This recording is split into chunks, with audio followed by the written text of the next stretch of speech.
Jai Shri Swaminarayan students, welcome to the virtual lecture series of surveying, revision lecture number 5, and we are on the unit number 3, which is compass surveying. Let's see what kind of questions can be asked in unit number 3. Okay, तो पहला આપણે જોઈએ 1 and 2 marks questions. Okay, તો જીટીયુની અંદર already પૂછાયેલા છે, બરાબર. સો 1 અને 2 માર્ક્સના ક્વેશ્ચન જે છે જનરલી આ જ ચેપ્ટરમાંથી બહુ ઓછા વખત જીટીયુની અંદર પૂછાતા હોય છે, પણ જે પણ પૂછાય છે જનરલી શેના રિલેટેડ હોય છે તો કે ડેફિનેશન રિલેટેડ. દેટ મીન્સ તમારે કોઈ પણ બેરિંગ વિશે સમજાવવાનું હોય કે પછી ડિક્લેનેશન વિશે સમજાવવાનું હોય. અધરવાઇઝ તમને એક નાનો એક્ઝામ્પલ પણ પૂછી શકે છે. ઓકે, તો સૌથી પહેલાં આપણે લઈએ define fore and back bearing. બરાબર, સૌથી ઇઝી ક્વેશ્ચન્સ છે અને એ જનરલી પૂછાતો હોય છે. દેટ મીન્સ તમારે અહીંયા આગળ ફોર બેરિંગ અને બેક બેરિંગની ખાલી ડેફિનેશન લખવાની છે. ઓકે, સો પહેલા ડેફિનેશન લઈએ four બેરિંગની.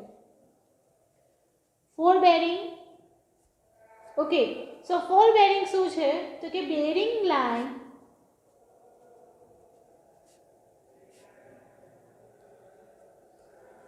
in the progress of survey is called forebearing. બરાબર, આમાં તમારે ફિગર ડ્રો કરવાની કમ્પલસરી નથી, બરાબર. એટલે કે તમારે ખાલી ડેફિનેશન એની નોટ આઉટ કરવાની છે. એટલે કે bearing of line in the progress of survey, બરાબર. એટલે કે તમે જ્યારે નોર્થ ડાયરેક્શનથી સ્ટાર્ટઅપ કર્યું હોય, બરાબર, અને કોઈ લાઇનનું તમારે એનું બેરિંગ લેવાનું છે. દેટ મીન્સ નોર્થ ડાયરેક્શન આ થઈ, બરાબર, ત્યાંથી તમને એ લાઇનનું જે પણ રીડિંગ મળે છે, બરાબર, એ રીડિંગ થઈ ગયું તમારું ફોર બેરિંગ. ઓકે, એવી જ રીતે હવે લઈએ back bearing. Okay, the bearing of line in the opposite direction of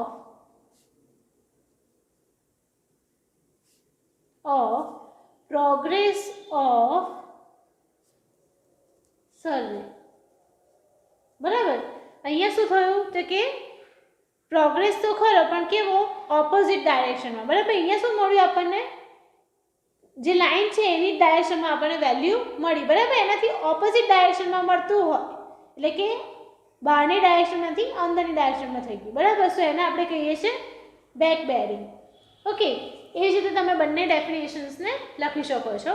હવે જોઈએ આપણે next question, which is a small example related to the finding the angle between two lines, બરાબર. એટલે કે તમને બે વેલ્યુ આપી દીધી હોય, જેમ કે ફોર બેરિંગ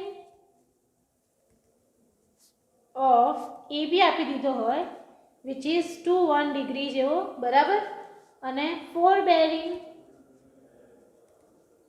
ઓફ બીસી તમને આપેલો હોય 120 ડિગ્રી જેવો, બરાબર. અને તમારે ફાઇન્ડ કરવાનું કીધું હોય કે ફાઇન્ડ એંગલ એ બી સી, બરાબર. એટલે તમારે બીનો જે વેલ્યુ છે એ તમારે ફાઇન્ડ કરવાની છે. ઓકે, તો એના માટે તમારે સૌથી પહેલાં શું દોરવું પડે, ફિગર. ઓકે, એ બી છે અને બી સી છે, રાઈટ. તો અહીંયાથી તમને વેલ્યુ જે આપી હોય એ પ્રમાણે જ અહીંયા લખવાની, એટલે કે ફોર બેરિંગની વેલ્યુ જ આપેલી છે તમને. ઓકે, સો કેવી રીતે તમે લખશો ફોર બેરિંગ. ઓકે, આ છે તમારો એ પોઈન્ટ, અહીંયા છે તમારો બી પોઈન્ટ અને અહીંયા છે તમારો સી પોઈન્ટ. તમને શેની વેલ્યુ આપી છે, એ ટુ બીની, એટલે અહીંયા તમારે વેલ્યુ પુટઅપ કરવાની 21 ડિગ્રી જેવી. Okay, for bearing of B C, બરાબર. એટલે બીથી લઈને સી સુધીનું રીડિંગ તમને આપી દીધું છે, એટલે કે 12નું બી સી જે આપ્યું છે તમને 120 ડિગ્રી. અને તમારે જે અંદરનું ટેમ્પ છે આ વેલ્યુ, બરાબર, એ ફાઇન્ડ કરવાની છે. ઓકે, સો કેવી રીતે તમે એને ફાઇન્ડ આઉટ કરી શકશો. ઓકે, તો સૌથી પહેલા સ્ટેપ એ આવે છે કે તમારે આ જે રીડિંગ છે એની આ વેલ્યુ તમને જોઈએ એ થી બી વચ્ચેની ઇનર વેલ્યુ, બરાબર. સો જેને આપણે કહીએ છીએ back bearing of A to B, બરાબર, એ તમારે ફાઇન્ડ કરવો પડે. Okay, so A to B find કરવા માટે back bearing of A to B, back bearing of AB is equal to, બરાબર, આને શું કરવું પડે, 270 માંથી 210 માઇનસ કરવા પડશે, એટલે કે 270 માઇનસ 210, એટલે કે આપણને કેટલા મળશે વેલ્યુ, તો કે 60 ડિગ્રી જેટલી વેલ્યુ મળી. Okay, so angle ABC is equal to BB of AB minus FB of BC. Okay, તમે FB ઓફ BC કરશો એટલે તમને એની વેલ્યુ મળી જશે. ઓકે, એટલે કે 60 માઇનસ 120. ઓકે, એટલે અહીંયા તમને જે પણ વેલ્યુ મળે એટલે કે 60 ડિગ્રી તમારો એંગલ અહીંયા આગળ થઈ ગયો ABC માટે. ઓકે, આ રીતે તમે બીજા રીડિંગ્સ પણ ફાઇન્ડ કરી શકો છો. નેક્સ્ટ આપણે જોઈએ, answer the following short questions.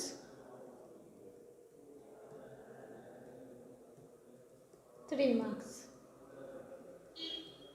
Okay, so 3 માર્ક્સના તમારે ક્વેશ્ચન્સના આન્સર્સ લખવાના છે. ઓકે, સો એના માટે સૌથી પહેલો તમારો ક્વેશ્ચન આવે છે રિલેટેડ ટુ ધ એક્ઝામ્પલ, બરાબર. સો એક્ઝામ્પલમાં તમને પૂછ્યું છે કે magnetic bearing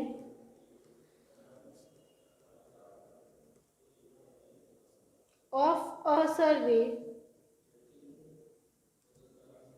line is south 28 degree 30 minute E. So calculate the true bearing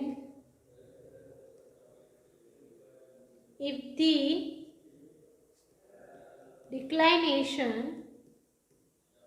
is 7 degree 30 minute west. બરાબર. સો તમને અહીં આગળ સાઉથથી ઈસ્ટનું મેગ્નેટિક બેરિંગ આપી દીધું છે, બરાબર, અને એના પરથી તમારે ફાઇન્ડ કરવાનું છે ઇન્ક્લાઇનેશન, બરાબર. ટ્રુ બેરિંગ માટે ફાઇન્ડ કરવાનું છે જો ઇન્ક્લાઇનેશન એનું 7 ડિગ્રી અને 30 વેસ્ટ આપેલું હોય ત્યારે. તો સૌથી પહેલાં શું કરવાનું છે, તમારે એની ફિગર ડ્રો કરવાની છે, બરાબર. સો ફિગરની અંદર એક તો પહેલાં તમારે નોર્થ ડાયરેક્શન ફિક્સ આઉટ કરવાની, દેટ મીન્સ હિયર, જેને આપણે કહીએ છીએ ટ્રુ મેગ્નેટ, બરાબર, અને અહીંયા આગળ છે MM મેગ્નેટિક મેરિડિયન, બરાબર. આ જે થશે અહીંયા આગળ આ બંને વચ્ચેનું એંગલ એને આપણે કહીએ છીએ થીટા. ઓકે, હવે તમને કઈ કઈ વેલ્યુ આપેલી છે એ જોઈએ. નોર્થ, સાઉથ, બરાબર, અને અહીંયા આગળ ક્યાંક આપણે આપેલો છે બી, બીકોઝ આપણને સાઉથ ઈસ્ટની વેલ્યુ કીધી છે, બરાબર. સાઉથ ઈસ્ટમાં તમારો ક્યાંક છે પોઈન્ટ સી. ઓકે, તો અહીંયાથી તમારું થશે whole bearing up to B. Okay, અને બીજું એક બેરિંગ આવશે જે થશે ક્યાંથી, તો કે ડાયરેક્ટ આ પોઈન્ટથી. ઓકે, 2 પોઈન્ટ થઈ ગયા અને અહીંયા આપણે નોટેશન આપી દઈએ એ. ઓકે, અંદરવાળું જે છે એને કહીશું આપણે મેગ્નેટિક બેરિંગ. ઓકે, અને જે બહારનું છે એને કહીશું આપણે ટ્રુ બેરિંગ. ટ્રુ મેરિડિયનથી જે ડિસ્ટન્સ આપણે મેઝર કરે છે એંગલ એ થઈ ગયું આપણે ટ્રુ બેરિંગ, અને મેગ્નેટિક મેરિડિયનથી જે ફાઇન્ડ કરે છે એને આપણે કહીએ છીએ મેગ્નેટિક બેરિંગ, બરાબર. સો ડિક્લાઇનેશન ઇઝ ટુવર્ડ્સ આપણને કેટલું આપેલું છે theta W. Okay, towards west છે એટલા માટે આપણે કહીએ છીએ theta W 7 degree 30 minute. Okay, therefore true bearing is equal to magnetic, એટલે કે મેગ્નેટિક બેરિંગ છે, બરાબર, અંદરનું. ઓકે, એના માઇનસ આપણે શું કરવું પડે, તો કે ડિક્લાઇનેશન, આ જે થીટા છે એટલો માઇનસ કરવો પડે. Okay, magnetic bearing minus declination. Okay, this the easiest example, એટલે કે તમને જે વેલ્યુ આપેલી હોય એમાંથી બીજી વેલ્યુ માઇનસ કરી નાખવાની છે. ઓકે, એટલે કે સાઉથ 28 ડિગ્રી 30 છે, બરાબર, તો એનું આપણે શું કરવું પડશે? કન્વર્ઝન ઇન્ટુ ધ ટ્રુ વેલ્યુમાં, બરાબર છે. એનું કન્વર્ઝન કરતાં આપણને વેલ્યુ મળે છે 15130 degree minus 7 degree 30 minute. Okay, એટલે આપણને વેલ્યુ મળી 144 ડિગ્રી. ઓકે, અને એના પછી તમે WCB પણ ફાઇન્ડ કરી શકો છો. WCB of line is equal to 180 minus 2830 minute, બરાબર. આપણે જે WCB અહીંયા લીધા મેગ્નેટિક બેરિંગના, કેવી રીતે આવે? તો કે 180 માઇનસ 28 ડિગ્રી 30 મિનિટ, એટલે કે 151 ડિગ્રી એન્ડ 30 મિનિટ. આવી રીતે તમે એને ફાઇન્ડ આઉટ કરી શકો છો. ઓકે, નેક્સ્ટ ક્વેશ્ચન આપણે જોઈએ. The second question is define magnetic declination,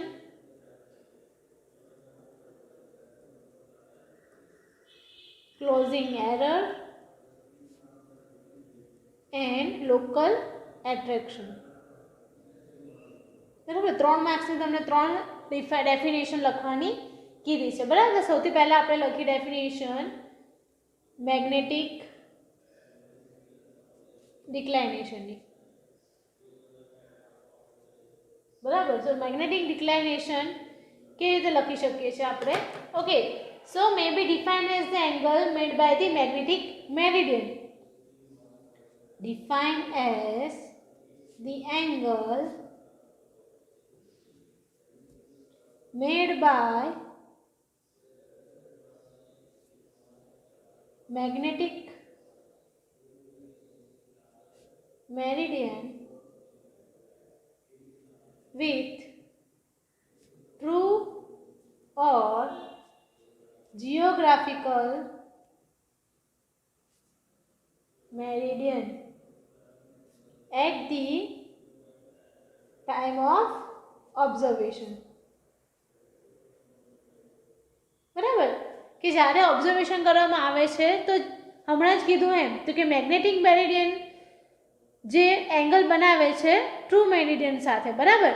એટલે કે બે લાઈન જતી હોય તો મેગ્નેટિક મેરિડિયનની અને ટ્રુ મેરિડિયનની, બરાબર, તે બંને વચ્ચેનો જે એંગલ બને છે એને આપણે કહીએ છીએ મેગ્નેટિક ડિક્લાઇનેશન, બરાબર, જેને આપણે થીટા વડે પણ નોટિફાય કરીએ છીએ. ઓકે, નેક્સ્ટ આપણે લઈએ definition closing એરરની.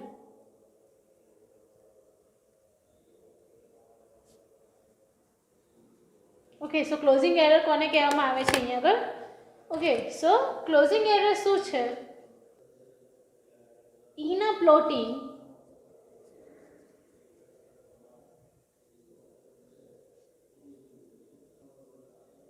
a closed traverse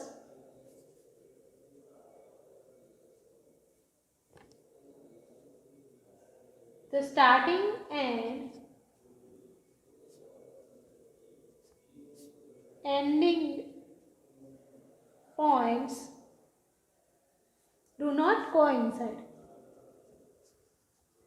જે સ્ટાર્ટિંગના પોઈન્ટ્સ હોય છે અને જે એન્ડિંગના પોઈન્ટ્સ છે, એ બંને એકબીજાની સાથે ભેગા થતા નથી. And certain a gap or distance remains between 2 points. બરાબર, સ્ટાર્ટિંગના અને એન્ડના જે પોઈન્ટ્સ છે એની વચ્ચે જે ગેપ રહી ગયા એના લીધે શું થાય છે? ડિસ્ટન્સ થઈ જાય છે બંને પોઈન્ટ્સની વચ્ચે, બરાબર. આ જે ડિસ્ટન્સ છે એને કહીએ છીએ ક્લોઝિંગ એરર. ઓકે, સો આ થઈ ગયું તમારું ક્લોઝિંગ એરર. નેક્સ્ટ આપણે જોઈએ local attraction.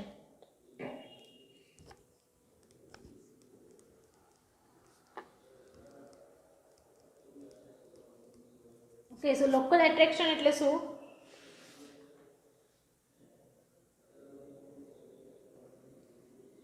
due to some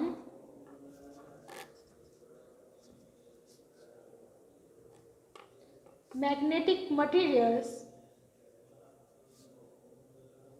બરાબર, એટલે કે કોઈ magnetic materials like steel structures હોય કે ઇલેક્ટ્રિક કેબલ્સ હોય, કેરિંગ કરન્ટ્સ હોય, બરાબર, પછી રીલ્સ હોય, ચેઇન્સ હોય, એરોસ હોય, એ બધું શાનું બનેલું છે? લોખંડનું છે, બરાબર. તો જે આપણે નીડલ યુઝ કરીએ છીએ એ એના કારણે કદાચ એરર બતાવતી હોય. Okay, so due to this magnetic materials, magnetic needle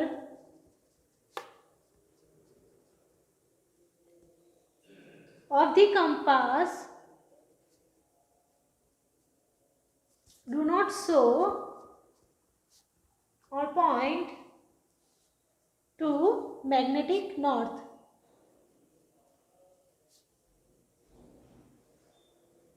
Okay, so આના કારણે શું થાય છે અહીંયા આગળ?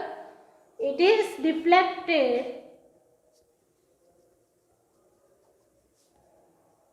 from normal position. Okay, so આ જે ડિફ્લેક્શન થાય છે નોર્મલ પોઝિશનથી મેગ્નેટિક નોર્થનું, બરાબર, એને આપણે કહીએ છીએ, એ જે સોર્સિસ છે, બરાબર, એને આપણે કહીએ છીએ local attractions.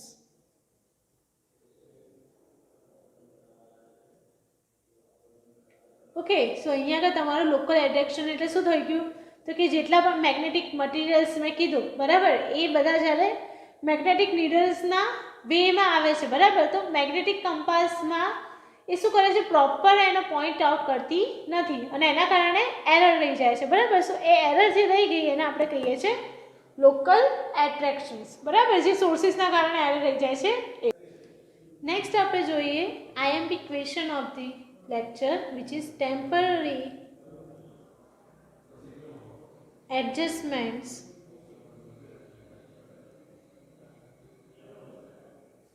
of prismatic compass. બરાબર, સો તમારે અહીંયા આગળ ટેમ્પરરી એડજસ્ટમેન્ટ ઓફ ધી પ્રિઝમેટિક કમ્પાસને બતાવવાનું છે. ઓકે, સો કઈ રીતે તમે ટેમ્પરરી એડજસ્ટમેન્ટ કરી શકો? સો ધ ફર્સ્ટ આવે છે એનું સેન્ટરિંગ, સેકન્ડ આવે છે levelling, and third one is focusing the prism. બરાબર, ત્રણ રીતે તમે કરી શકો છો, બરાબર. તો પહેલાં સેન્ટરિંગને તમારે સમજાવવાનું તો કે શું છે? તો keeping the instrument exactly over the station, બરાબર, એક્ઝેક્ટલી ઓવર ધી સ્ટેશન, એને આપણે કહીએ છીએ સેન્ટરિંગ, બરાબર. શેના થ્રુ કરી શકીએ? તો કે પ્લમ્બોબની મદદથી આપણે યુઝ કરી શકીએ છીએ, બરાબર, just by dropping the pebble, બરાબર. ત્યાંથી તમે જ્યારે ઇન્સ્ટ્રુમેન્ટના ઉપરથી પેબલને ડ્રોપ કરો છો, બરાબર, ને એક્ઝેક્ટલી તમારા જે પણ ઇન્સ્ટ્રુમેન્ટ છે એની સેન્ટરમાં આવે છે, બરાબર, એના થ્રુ પણ તમે સેન્ટરિંગ કરી શકો છો. ઓકે, લેવલિંગ એટલે શું? તો કે generally tripod is provided with બોલ એન્ડ સોકેટ એરેન્જમેન્ટ, બરાબર. સો એ જે બોલ અને સોકેટની એરેન્જમેન્ટ છે એના થ્રુ તમે ટોપ ઓફ ધ બોક્સને શું કરી શકો છો? એક પર્ટિક્યુલરલી લેવલ એટલે કે સરફેસમાં લાવી શકો છો, બરાબર. જે લેવલ યુઝ કરવા માટે જે ઇન્સ્ટ્રુમેન્ટ યુઝ થાય છે, બરાબર, એ કેવું હોય છે કે graduated circular ring freely swings on the pivot, બરાબર. ઇન્સ્ટ્રુમેન્ટ લખી શકો અહીંયા આગળ તમે, which is graduated circular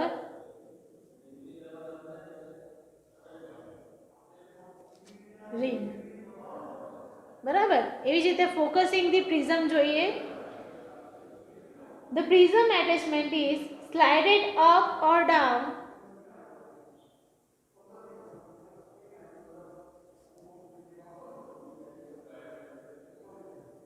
is slided up or down for focusing,